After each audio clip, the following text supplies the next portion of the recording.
नमस्कार भाई।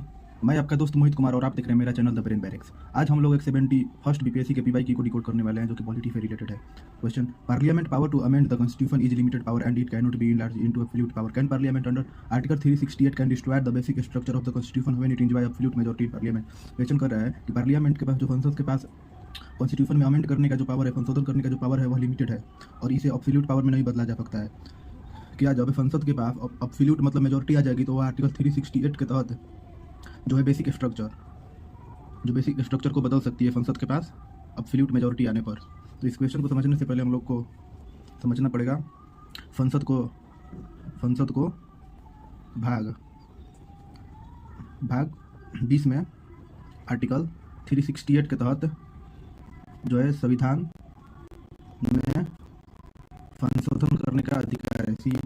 आर्टिकल 368 के तहत संविधान में संशोधन करने का अधिकार है। संसद जो है 3 तरह से संविधान में संशोधन कर सकती है। पहला जो है कि संसद साधारण बहुमत या सिंपल मेजोरिटी से कर सकती है।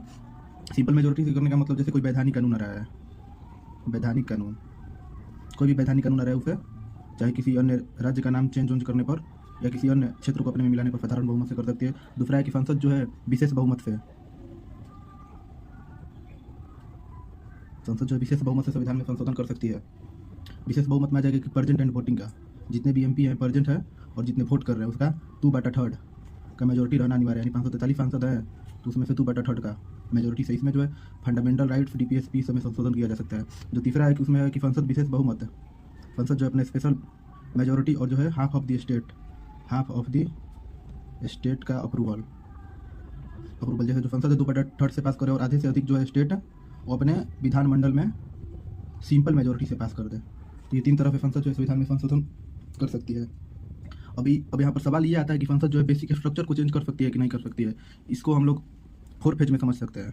4 फेज, जैसे पहला फेज है कि जब पार्लियामेंट्री का सुपरमेसी था, ये कब चला था? 1951 से 1967 तक। इसमें जो था कि संसद जो है संविधान के किसी भी भाग में चेंज कर सकती थी, इंक्लूड फंडामेंटल राइट्स में भी संसद जो है संशोधन कर सकती थी। जैसे कि सज्जन सिंह वाद और शंकरी प्रसाद बनाम भारत संघ में सुप्रीम कोर्ट ने भी कहा था कि संसद जो है संविधान के किसी भी भाग में संशोधन कर सकती है। सेकेंड फेज का दौर शुरू होता है। सेकेंड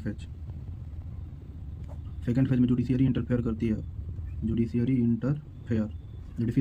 है और गोलकनाथ केस 1967 में कह देती है कि जो है पार्लियामेंट जो है एफआर में संशोधन नहीं कर सकता है। यानी कि पीछे शंकरी सिंह वाद, सज्जन सिंह वाद में केस में सुप्रीम कोर्ट ने बोला था कि संसद जो है फंडामेंटल राइट्स में भी चेंज कर सकती है, लेकिन गोलक सिंह वाद में सुप्रीम कोर्ट ने कहा कि जो है पार्लियामेंट जो है फंडामेंटल राइट्स में चेंज नहीं कर सकती। इसके अगेंस्ट में मिसेस इंदिरा गांधी ने 24th CAA लेकर आया, 24th कॉन्स्टिट्यूशनल अमेंडमेंट एक्ट लेकर आया और बोल दिया कि जो है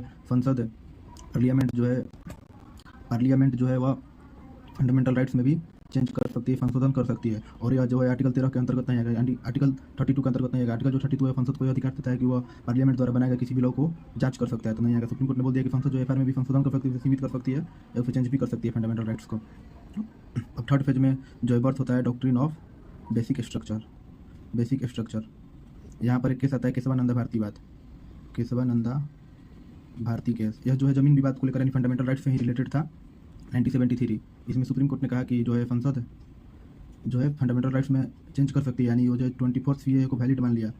जो है सुप्रीम कोर्ट ने 24th CAA को वैलिड माना और जो कहा कि ठीक है संसद फंडामेंटल राइट्स में चेंज कर सकती है, लेकिन वो इसके बेसिक स्ट्रक्चर में चेंज नहीं करती है। यहीं से संसद ने मूल ढांचा का सिद्धांत दिया, बेसिक स्ट्रक्चर का सिद्धांत दिया। और इसके बाद जो है जुडिशियल रिव्यू का दौर शुरू होता है। बेसिक स्ट्रक्चर से रिलेट करके जुडिशियल रिव्यू का दौर शुरू होता है। और 39 कॉन्स्टिट्यूशनल अमेंडमेंट एक्ट में एक प्रोविजन था कि पीएम और प्रधानमंत्री और जो है लोकसभा सदस्य के जो चुनाव है, इलेक्शन जो है वो किसी जुडिशियल रिव्यू के अंतर्गत नहीं आएगा।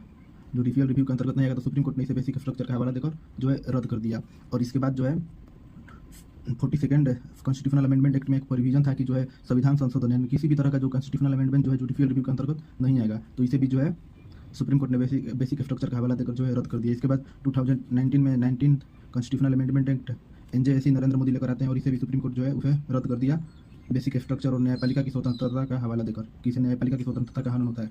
तो इस प्रकार जो सुप्रीम कोर्ट बेसिक स्ट्रक्चर को लेकर पार्लियामेंट द्वारा बनाए गए बहुत सारे कॉन्स्टिट्यूशनल अमेंडमेंट एक्ट को रद्द किया गया है। तो यहाँ पर एक क्वेश्चन है कि जो है सुप्रीम कोर्ट पार्लियामेंट जो है वो एब्सोल्यूट मेजॉरिटी पाकर भी संसद के बेसिक स्ट्रक्चर को चेंज कर सकता है। तो क्वेश्चन है नोट नहीं कर सकता है, क्योंकि इंडिया में कॉन्स्टिट्यूशनलिज्म है और जो है जुडिशियल रिव्यू और बेसिक स्ट्रक्चर के अंतर्गत जो है पार्लियामेंट जो है संविधान के किसी भी संशोधन तो कर सकती है, लेकिन उस पर कोई जो है कुछ रोक भी स्थापित किया गया बेसिक स्ट्रक्चर के माध्यम से। तो ये रहा आज का क्वेश्चन।